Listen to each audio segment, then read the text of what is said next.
নারী শিক্ষার্থী যারা আছে এবং বিশেষ করে যারা নির্বাচিত প্রতিনিধি আছে তাদের বিরুদ্ধে ক্রমাগত প্রপাগান্ডা হচ্ছে। তো আজকে আমরা সাইবার সাপোর্ট ইউনিটে লিখিতভাবে যে সমস্ত পেজগুলো থেকে এবং আইডিগুলো থেকে এই প্রপাগান্ডাগুলো হচ্ছে সেগুলো আমরা লিখিতভাবে দিয়েছি, প্রত্যেকটা লিঙ্ক দিয়েছি।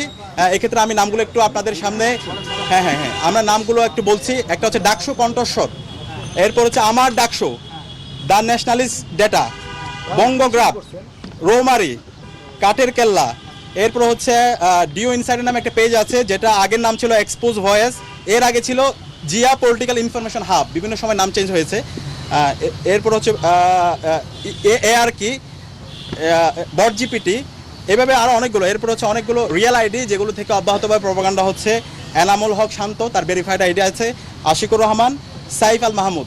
তো আমরা দেখেছি এখানে যতগুলো পেজ বলেছি প্রত্যেকটা পেজ রাজনৈতিক দল, একটা রাজনৈতিক দলের সাথে কানেক্টেড, সেটা হচ্ছে ছাত্র দল এবং বিএনপির বিভিন্ন অ্যাক্টিভিস্টরা এই পেজগুলো চালায়। তো আমরা যখন আমাদের এই লিঙ্কগুলো দিয়েছি, এখানে যারা এক্সপার্ট আছে সাইবার নিয়ে যারা কাজ করে তারা ইতিমধ্যে এটা নিয়ে কাজ করছে, তারা বিআরটিসিকে ব্যবস্থা নেওয়ার জন্য, বিটিআরসিকে ব্যবস্থা নেওয়ার জন্য বলেছে।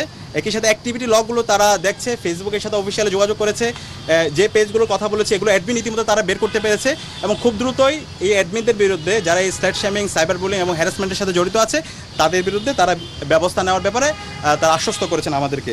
এবং একই সাথে এই online propaganda, cyber bullying, harassment এটার বিরুদ্ধে যেন শিক্ষার্থীরা নির্বিঘ্ন অভিযোগ দিতে পারে, আমাদের শাহবাগ থানা যেটা আছে সেই শাহবাগ থানায় একটি সাইবার সাপোর্ট সেন্টার খুব দ্রুত স্থাপন করা হবে। শিক্ষার্থীরা সার্বিকভাবে ওইখানে গিয়ে অভিযোগ দিবে এবং আমাদের ডাকসুর পক্ষ থেকে ইতিমধ্যে একটা ডিজিটাল কমপ্লেন বক্স আমরা করেছি, সেই কমপ্লেন বক্সের সহায়তায় আইন ও মানবাধিকার সম্পাদক সার্বিকভাবে এখানে সহযোগিতা করবে। তো আমরা আশা করছি এই যারা স্ল্যাট শেমিং করছে, সাইবার বুলিং করছে, হ্যারাসমেন্ট করছে, মিথ্যা প্রপাগান্ডা করছে, তারা হলো কালপ্রিট। সে যেই দলের হোক, যে রাজনৈতিক দলের হোক। আমরা দেখতে পেয়েছি গতকালকেও আমার বিরুদ্ধে বঙ্গগ্রাফ নামে একটি পেজ থেকে মিথ্যা প্রপাগান্ডা ছড়ানো হয়েছে। তো পরবর্তীতে তারা আবার ক্ষমাও চেয়েছে।